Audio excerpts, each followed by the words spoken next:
주의 보혈 그것뿐일세.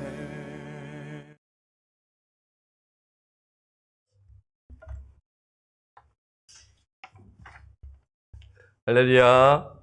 아멘. 예, 참 잘 오셨습니다. 오늘도 변함없이 십자가의 능력을 붙들며 예배 드리시기를 소원합니다. 아멘. 우리 찬송가 151장입니다. 우리 십자가 우리 151장 찬송합니다.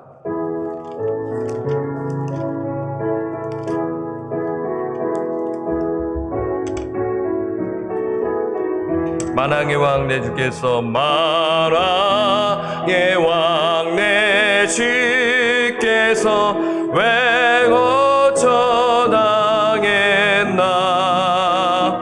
이 벌레 같은 날 위해 그 보혈을 역내. 십자가 내가 처음 볼 때에 나의 맘에 큰 것도 사라져. 얼음이 꺼서 내 눈 맑았네. 참 내 기쁨 영원하도다. 주 십자가 못 박힘은 속죄함 아닌가. 이 긍휼함과 큰 은혜 말할 수 없도다. 십자가 내가 처음 볼 때에 나의 맘에 큰 것도 사라져. 얼음이 꺼서 내 눈 맑았네. 참 내 기쁨 영원하도다. 늘 울어도 그 큰 은혜 다 갚을 수 없네.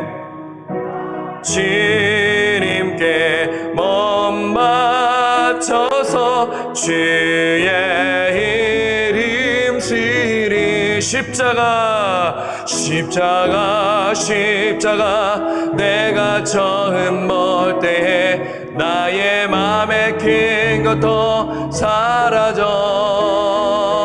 얼음이 꺼서 내 눈 맑았네. 참 내 기쁨 영원하도다. 아멘.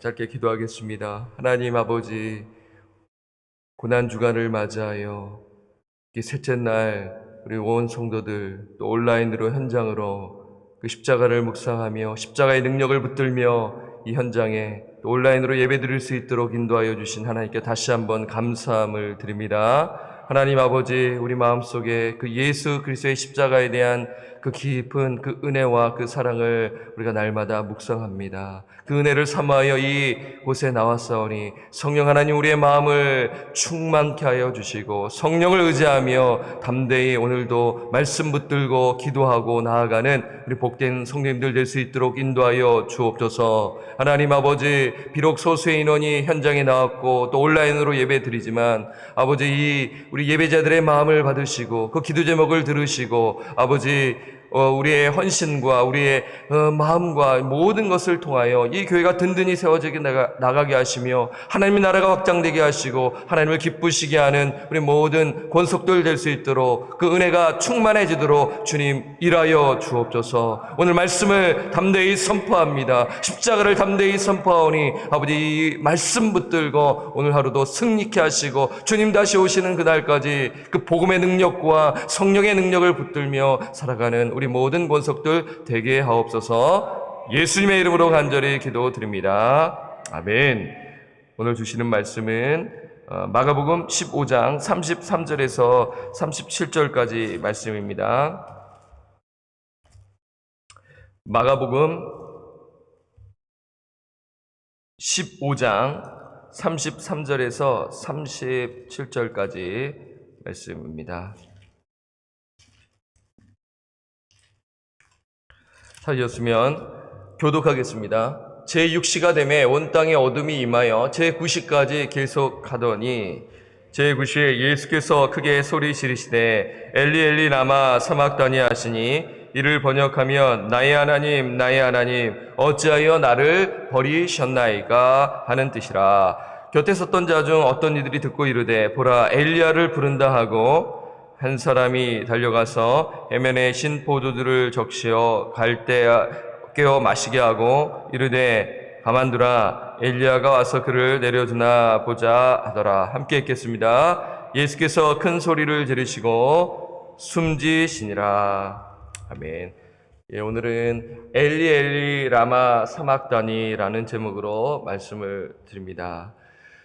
예, 오늘 본문은 예수님의 십자가 가상칠언 중 네 번째로 하시는 말씀입니다.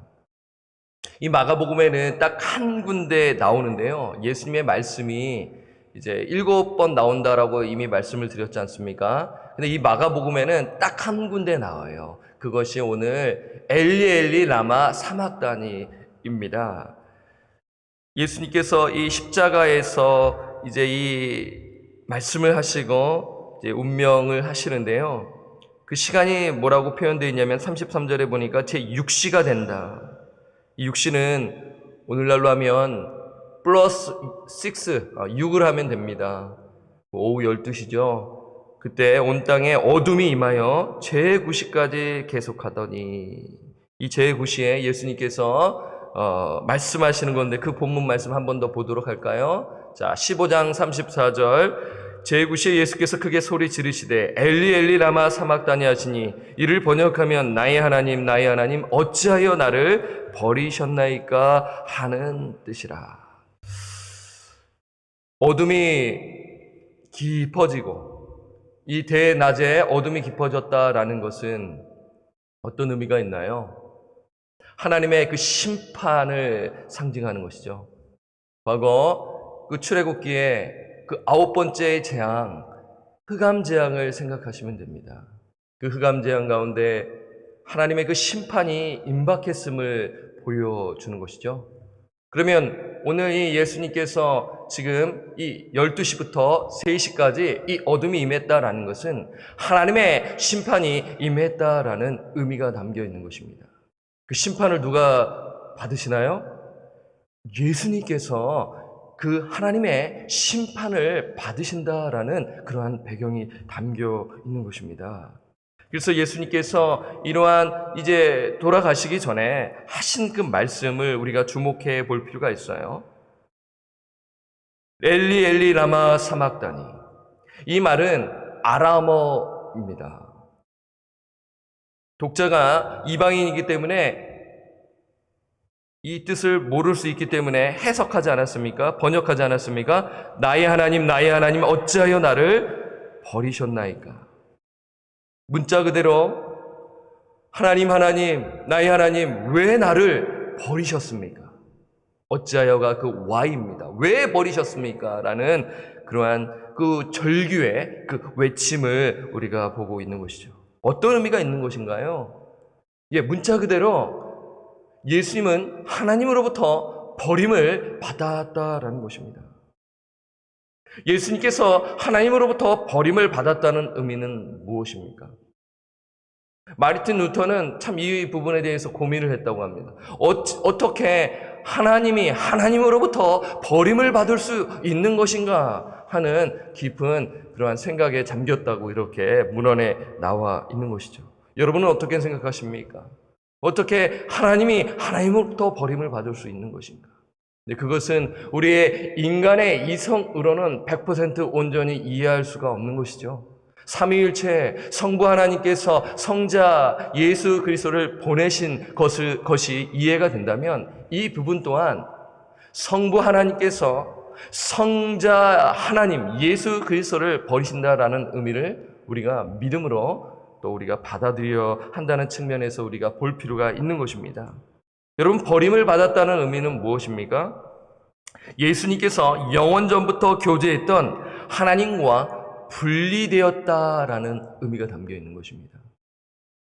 우리가 요한복음 17장 말씀을 통하여서 예수님께서 제자들을 위한 중보기도, 자신을 위하여 중보기도 하시고 예수 그리스도를 믿는 자들을 위하여 중보기도 하셨을 때, 그때 성부 하나님과 성자 하나님께서 서로 깊이 사랑하신다라는 내용을 보았었을 때 우리가 알 수가 있는 것이죠. 영원 전부터 교제했던 예수 그리스도, 하나님과 교제했던 예수 그리스도께서 버림을 받았다라는 것은 그 교제가 단절되었다, 분리되었다라는 의미가 담겨 있는 것입니다.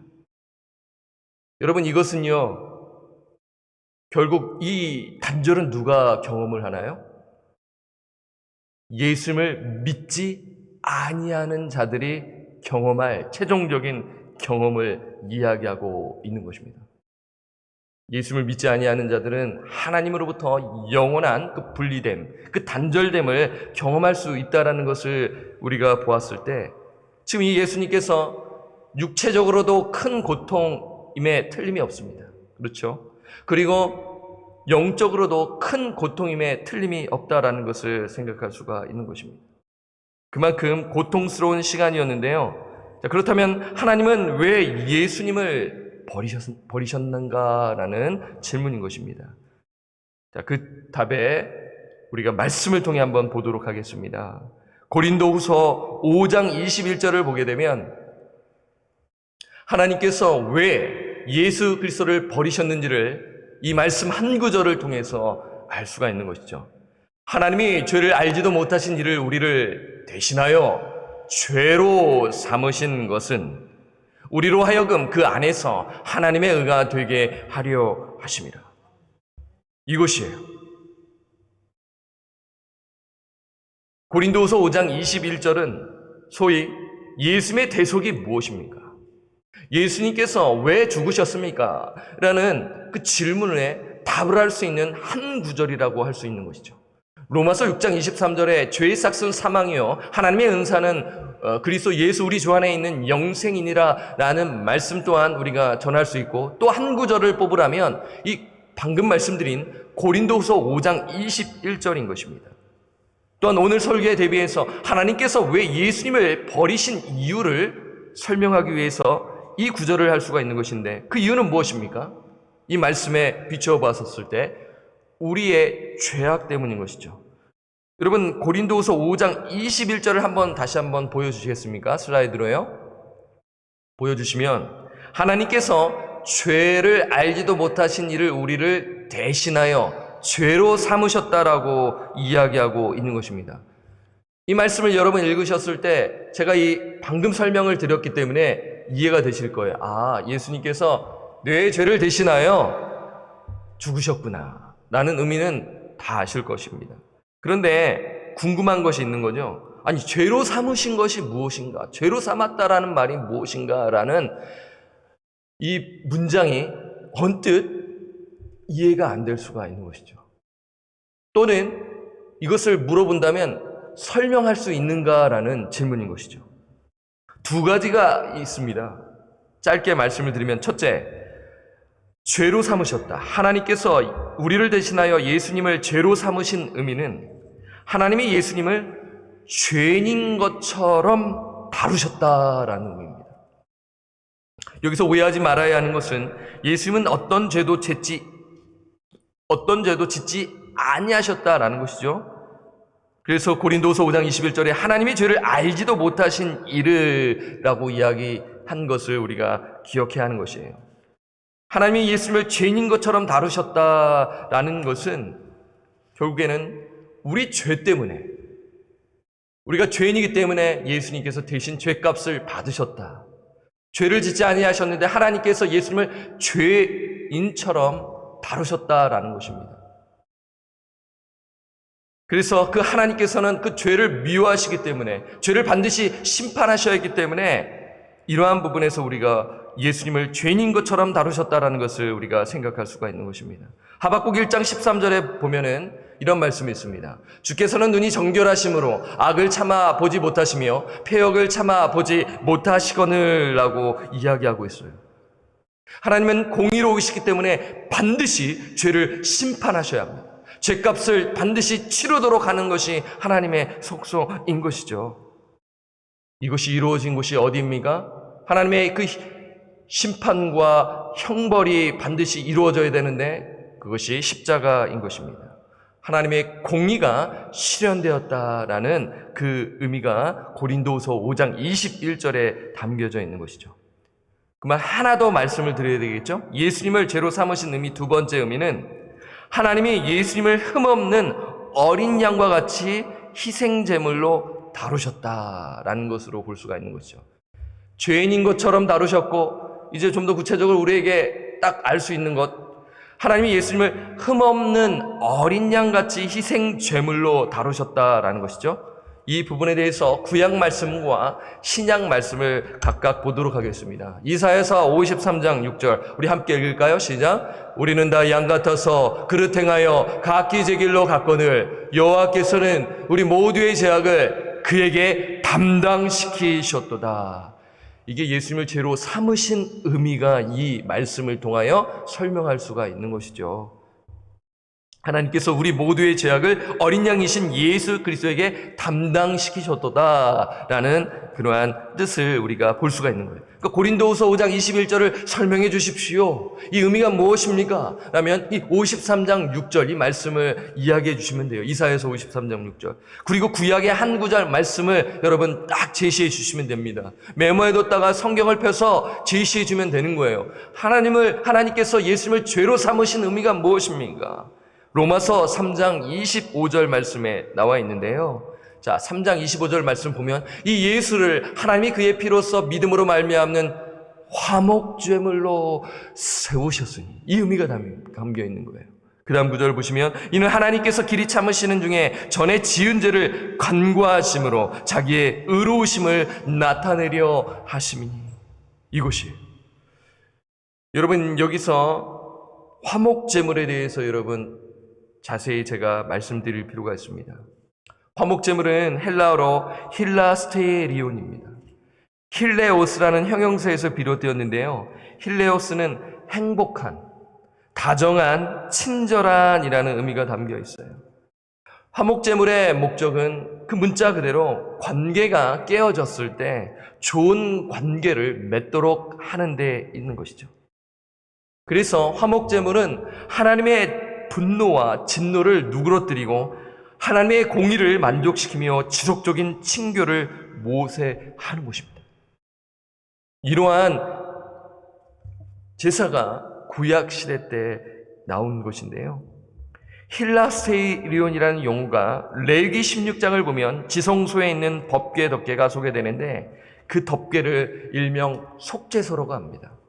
이 속죄소를 헬라어로 번역할 때 힐라스테리온이라는 단어를 사용하는데 대제사장이 대속죄의 지성소에 들어가 백성의 죄를 속하기 위해 속죄소, 이 힐라스테리온 위에 염소의 피를 뿌립니다. 1년에 몇 번이요? 딱 한 번입니다. 그래서 온 백성의 죄를 속하기 위해 대제사장이 그 속죄소 위에 피를 뿌리는 그 장면을 여러분 생각하시면 되는 거죠. 이것은 그림자이죠. 실제이신 예수님께서 십자가에서 피를 흘리심으로 화목제물이 되셨다. 하나님께서 예수님을 죄인인 것처럼 다루시고 어린 양처럼 다루셨다. 죄로 삼으셨다라는 의미가 있는 것이죠. 즉 예수님께서 십자가에서 하나님의 진노와 심판을 우리 대신 받으셨다라는 것입니다. 예수님께서 십자가에서 화목제물로 죽으심으로 하나님의 의로움을 나타내셨다라는 의미가 있는 것이에요. 그래서 그 예수 그리스도만을 믿는 자만이, 그 예수의 피를 믿는 자만이 하나님께 담대히 나아갈 수 있게 된다라는 그러한 이 고린도후서 5장 21절의 말씀이 담겨져 있는 것입니다. 즉 이걸 거꾸로 이야기하면 하나님과의 단절을 경험하지 않게 된다는 것입니다. 예수님께서 경험하셨잖아요. 하나님과의 단절이 얼마나 고통스러운가를 여러분 보셨잖아요.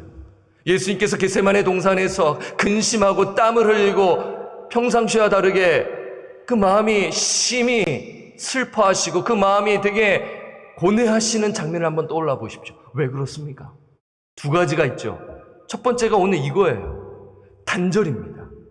성부 하나님과의 그 단절이 예수님께는 너무나 괴로운 것이고, 두 번째는 하나님의 그 진노와 심판의 잔을 온 인류를 대신하여 다 받으셔야 하는 그러한 의미가 있기 때문에 예수님께서 이것으로 인하여 심히 고민하시고 슬퍼하시고 그 겟세마네 동산에서 그 땀이 핏방울이 되도록 그렇게 기도하셨다라는 것을 우리는 잘 알고 있는 것입니다.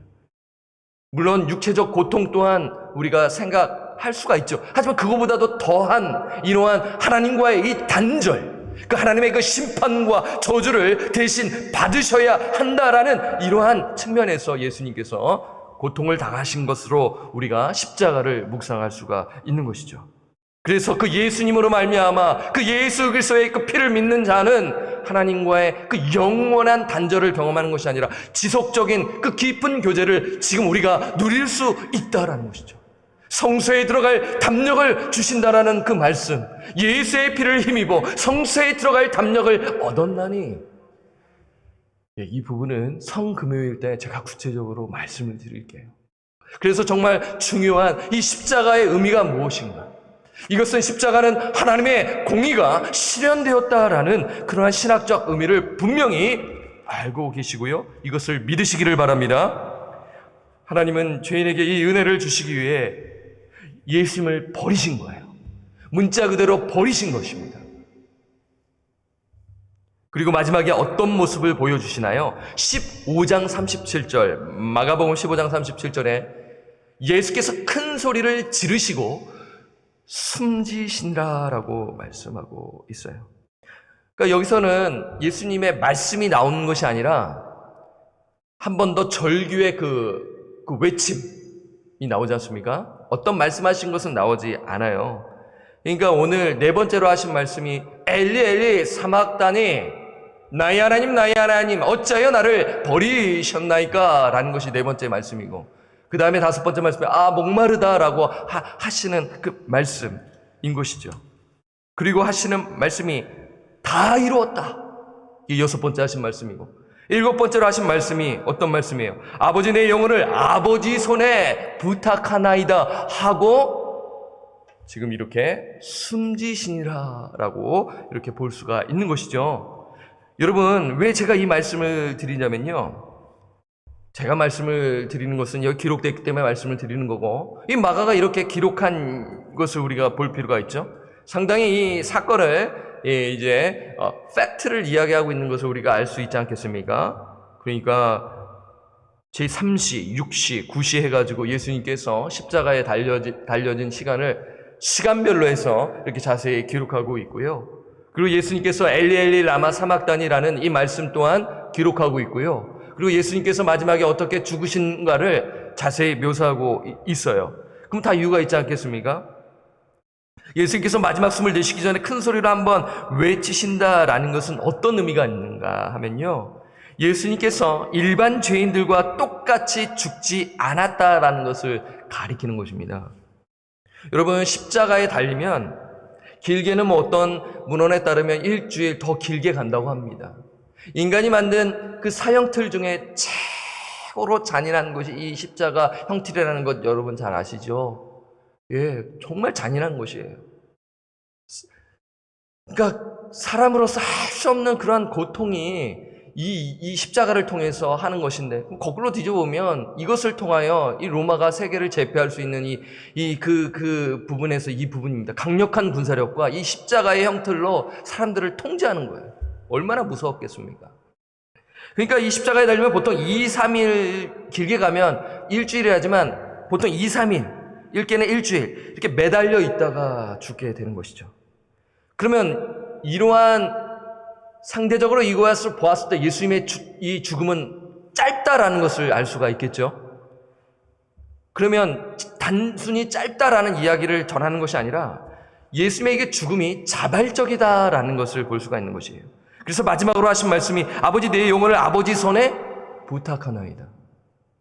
여러분, 이거 확신이 없으면 이 말씀할 수가 없는 것이죠.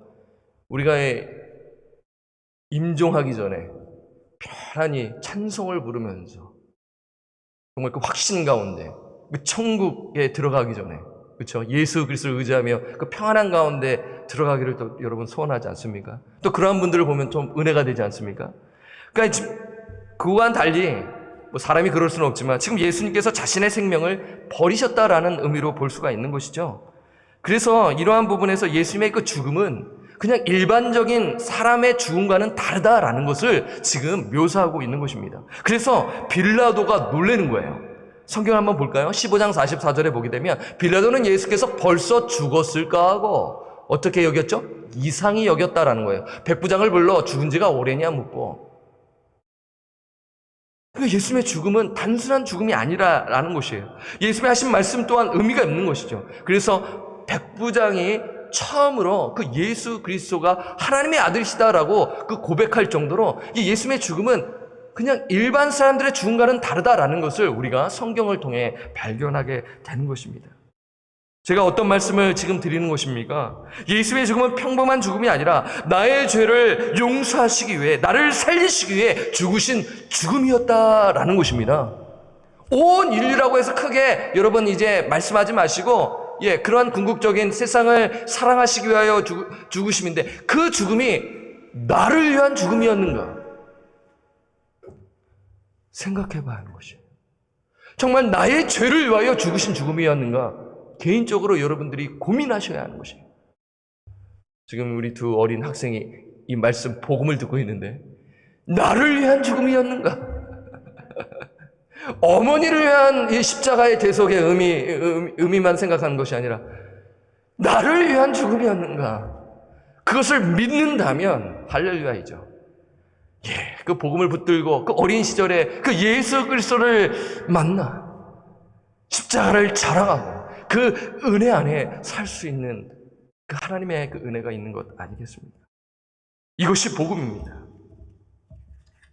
십자가의 은혜입니다. 그런데 여러분, 제가 오늘 이렇게 십자가 이야기를 이야기하는 이유가 다 있어요. 왜냐하면 오늘날 십자가는 인기가 없기 때문입니다. 건강한 복음주의와 보수적인 그러한 교회 안에서 있는 분들은 그나마 십자가 이야기를 듣지만 오늘날 현대교회는 십자가는 인기가 없어요. 우리 죄를 담당하여 우리의 형벌을 받으신 일이 비도덕적이다, 무가치하다, 부당하다고 하는 자들이 있는 거예요.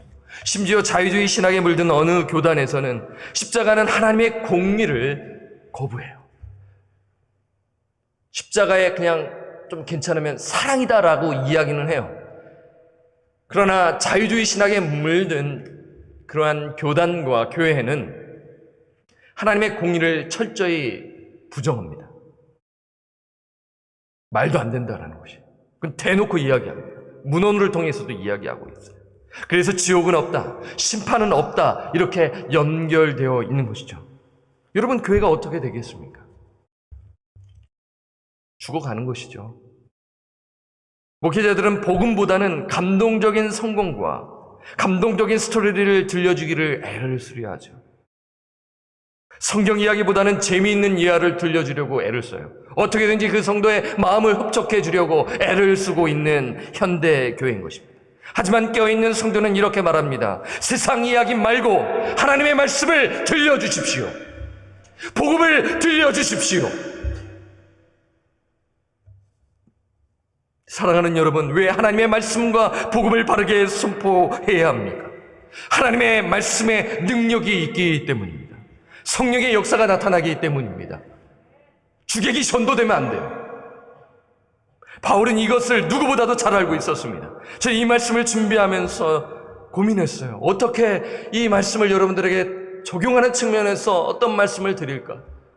너무나 유명한 말씀이고, 그리고 오랜 시간, 그리고 새벽을 깨우는 성도들에게는 너무나 잘 아는 말씀이기에 이 말씀을 어떻게 적용점을 드릴까 고민해 저희가 어제 생각하면서 불현듯 화요일에 말씀드린 그 부분이 딱 떠오르는 것이에요. 그래서 하나님의 말씀과 복음을 담대히 선포했던 이 바울의 심정이 딱 와닿으면서 이렇게 전해줘야겠다. 나눠야겠다라는 생각을 갖게 된 것이죠. 그 말씀이 고린도 전서 2장 1절입니다. 형제들아, 내가 너에게 나아가 하나님의 증거를 전할 때 말과 지혜의 아름다운 것으로 아니하였나니. 기억나시죠? 화요일날 이 부분에서 또한 이야기하고 있는 것입니다. 같은 그 문맥에서 지금 다시 이야기하고 있는 것이죠. 2절, 내가 너희 중에서 예수 그리스도와 그가 십자가에 못 박히신 것 외에는 아무것도 알지 아니하기로 작정하였습니다. 바울은 하나님의 증거를 전할 때 말과 지혜의 아름다운 것을 하지 아니하고 예수 그리스도가 십자가에 못 박히신 거에는 아무것도 알지 아니하기로 작정하였다고 선포하는 것입니다.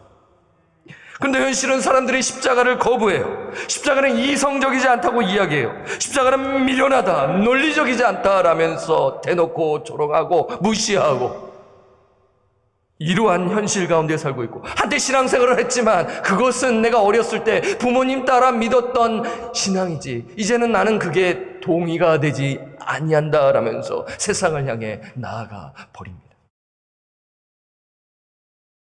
그럴지라도 우리는 십자가의 능력을 붙들며 선포해야 합니다.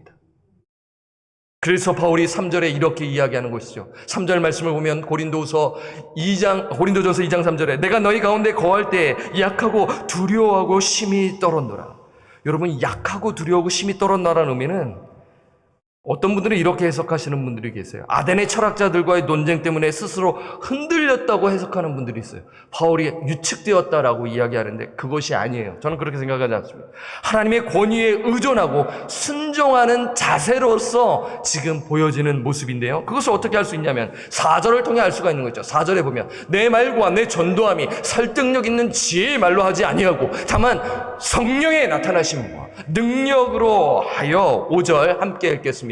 시작. 너희 믿음이 사람의 지혜에 있지 아니하고 다만 하나님의 능력에 있게 하려 하였노라. 아멘. 이것입니다.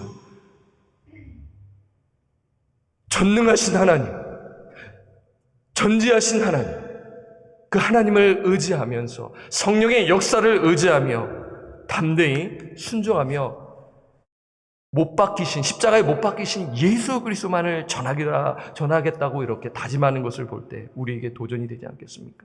바울은 유창한 웅변이라든지 설득력 있는 말을 사용하지 않고 구원을 주실 수 있는 유일한 분이 십자가에 달린 예수 그리스도를 지금 꾸밈없이 원색적으로 선포하고 있는 것입니다. 왜 그런가요? 성령의 능력이 역사함으로 생겨나기 때문인 것입니다. 다시 한번 선포합니다. 고난 주간 십자가와 십자가의 그 능력을 묵상하시기를 바랍니다. 그리고 성령 하나님을 절대적으로 의지하시기를 바라요. 성령이 우리 안에 계시기 때문에 그 성령의 능력을 의지하며 우리가 간절히 기도하는 것입니다. 때로는 좌절하고 때로는 실패하고 때로는 힘들 때 그때 다시 일어서셔서 십자가를 붙드시기를 바랍니다. 십자가를 붙든다는 것은 예수 그리스도를 붙드는 것입니다. 그래서 여러분들 이 말씀을 기억하시고요. 하나님께서 우리의 기도와 우리의 헌신을 사용하셔서 일하실 것입니다. 십자가에서 우리 죄를 위하여 죽으시고 3일 만에 부활하신 예수 그리스도를 절대적으로 의지하시는 우리 성도님들 되시기를 주님의 이름으로 간절히 부탁드리고 축원합니다. 아멘. 이 시간에는요, SWM 이 영상을 또 이제 여러분들에게 소개를 하는데, 이번 영상은 어린이 사역입니다. 다음 세대들을 위해 이제 사역하는 장면을 보는데 난민들도 있고요. 여러 가지 상황이 어려운 가운데 이 복음을 전하는 그 영상을 준비되어 있습니다. 한번 우리 찬송가 154장 부르고요. 오늘 방금 말씀 선포한 것 붙들고 그리고 이 사역을 놓고 우리 함께 기도하도록 하겠습니다. 먼저 154장 우리 찬송하도록 하겠습니다. 생명의 주여 멸류관 받으시옵소서. 날 위에 쓰시 가시가 나 기억합니다. 저 겟세마네 기도를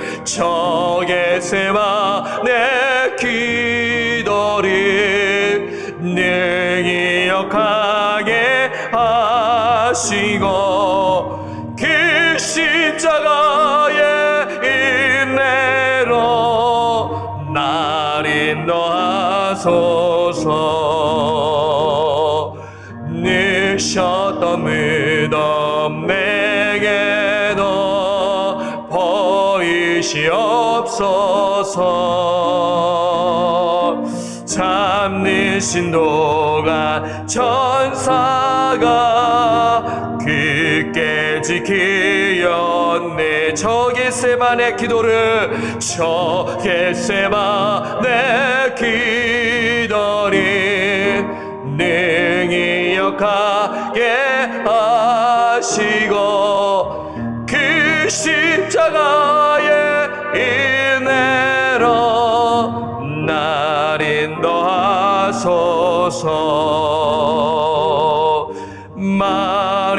마리아처럼 새벽에 주께로 갑니다. 무덤 내게 보이사 날 가르치소서. 저 겟세마네 기도를 네 기억하게 하시고 그 십자가의 은혜로 날 인도하소서. 고난의 잔을 날 위해, 고난의 잔을 날 위해 다 마셨나이다. 나 항상 나의 십자가, 나 항상 나의 십자가 감당케 하소서. 아멘. 저 겟세마네, 저 겟세마의 기도를 늘 기억하게 하시고 그 십자가의 은혜로 날 인도하소서.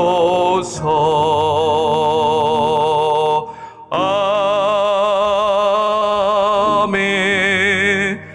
우리 이 시간 합심 기도하겠습니다. 오늘 선포한 말씀을 붙들고 하나님께서 예수 그리스도를 버리셨습니다. 그것은 우리의 죄악 때문입니다. 화목제물이 되셔서 우리가 하나님과 화목할 수 있도록 하기 위하여 십자가에서 죽으셨습니다. 이 간단한 진리, 깊이 있는 이 진리를 우리가 붙들며 오늘 하루 이렇게 이 현장에 나왔고 이 온라인 예배를 드립니다. 이 십자가의 은혜를 늘 기억하며 하나님의 은혜에 이끌리신 바 되어 성령을 의지하며 이 복음을 붙들며 선포하며 나아가는 그러한 제자로서 살아가겠습니다 라는 헌신의 기도를 드리시고요. 그리고 이 시리아 그 난민들을 위하여 사역하는 이 SWM 선교사님들, 그 이스라엘권 지역에 하나님 그 어린 아이들에게 그 복음이 심겨져 그들을 통하여 사역자가 나오게 하시고 그리하여 그 십자가를 선포하며 나아가는 그 놀라운 그 복음의 역사, 성령의 역사, 하나님의 나라가 확장되어지도록 주님 그 땅을 고치시고 이끌어 주옵소서 라면서 오늘 이 말씀과 그 영상을 그 보면서 우리가 가진 그 마음, 그 땅을 위하여 우리 다 같이 한번 합심 기도로 우리가 나아가도록 하겠습니다. 기도합니다. 하나님 아버지 감사함을 드립니다. 오늘 이 새벽에 하나님의 말씀을 의지하고 아버지 십자가의 은혜를 붙들며 하나님 앞에 이 예배당에 나오게 하여 주신 하나님의 은혜에 다시 한번 감사를 드립니다. 그리고 또한 이렇게 아버지 온라인으로 아버지 말씀을 붙들며 함께 기도하게 하여 주심에 감사합니다. 아버지 엘리 엘리 라마 사막다니 어찌하여 하나님 나의 하나님 나를 버리셨나이까 라며 아버지 그 절규하시면서 버림받으신 그 예수 그리스도를 묵상합니다. 아버지 우리의 죄를 담당하시기 위하여 내가 받아야 할 형벌과 내가 받아야 할 그 죄값을 대신 치르시고 죽으신 예수님을 기억합니다. 그 예수님께서 3일 만에 부활하시고 사망 권세를 깨뜨리시고 그 나아가신 예수님을 절대적으로 의지하고 성령의 능력을 의지하며 담대히 복음을 선포하여 싸우리. 우리 성도님들 한 분 한 분 가운데 그 십자가의 은혜와 십자가의 능력을 붙들며 나아가는 복된 인생이 되게 하여 주옵소서. 우리가 또한 이 십자가의 은혜를 붙들 뿐만 아니라 우리의 헌신과 우리의 기도와 우리가 정말 교회를 섬길 때 하나님 성령의 역사가 일어나게 하여 주시고 바울처럼 담대히 하나님의 말씀을 선포하며 나아가는 우리 권속들 될 수 있도록 주님 인도하여 주옵소서. 또한 주여 이 사람권 다음 세대들을 향하여 복음의 씨앗을 뿌리는 사역자들과 아버지 봉사자들의 마음을 붙들어 주시고 아버지 그 땅을 고치시고 복음이 선포되어 하나님의 나라가 확장되게 하여 주시기를 간절히 기도합니다. 성령의 역사가 일어나 그 땅이 점점 변화되게 하시고 아버지 복음을 받아들이고 교회가 세워지고 선교사님들을 또한 저희 교회가 후원해 나가는 교회로서 주여 나아갈 수 있는 결단과 은혜가 있게 하여 주시옵소서. 우리가 십자가를 그냥 단순히 머리로만 하는 것이 아니라 우리의 삶을 드러내어 십자가의 길을 걷는 그러한 결단과 복음을 붙들며 나아가는 은혜가 있는 그러한 고난주간이 될 수 있도록 주님 인도하시고 붙들어 주시옵소서. 예수님의 이름으로 간절히 기도드립니다. 아멘.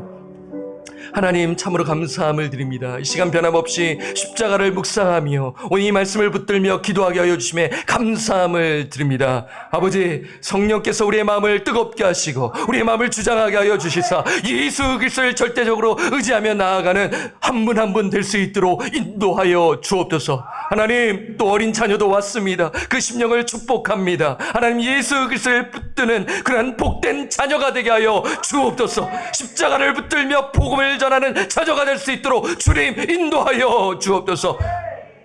그리고 주님 우리가 다음 세대를 위하여 또한 우리 교회를 위하여 기도할 뿐만 아니라 이스라엘권 지역에서 애를 쓰며 목숨 걸고 복음을 전하시는 우리 선교사님을 위하여 기도하였사오니 그 땅을 고치시고 저희 교회가 더 잘 또 우리가 또 물질적으로 후원하고 돕는 우리 교회가 될 수 있도록 우리 영을 깨우시고 우리 영이 잠들어 있다면 깨우쳐 주심으로 말미암아 기도하며 복음 붙들고 나아가는 우리 모든 권속들 되게 하여 주옵소서. 감사와 찬양을 드렸고 우리를 죄로부터 구원하여 주신 존귀하신 예수님의 이름으로 간절히 기도드립니다. 아멘. 이제는 우리 구주 예수 그리스도의 은혜와 무한하신 하나님 아버지의 사랑하심과 성령님의 교통하심이 예수 그리스도께서 내가 받아야 할 형벌과 진노와 심판을 받으셨다라는 것을 기억하며 그 은혜를 묵상하며 그 십자가의 날을 붙들며 복음의 능력과 십자가의 능력을 붙들며 주님 다시 오실 때까지 살아가는 그러한 결단과 은혜가 있기로 있는 그러한 은혜를 사모하시는 우리 모든 성도들 머리 위에 그리고 이 현장에 그리고 온라인 예배를 드리시는 우리 모든 성도들 위해 지금부터 영원토록 함께 계실지어다. 아멘.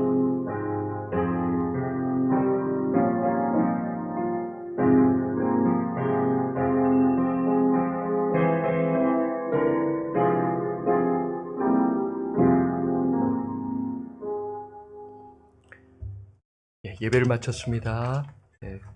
기도하시고 돌아가시면 됩니다.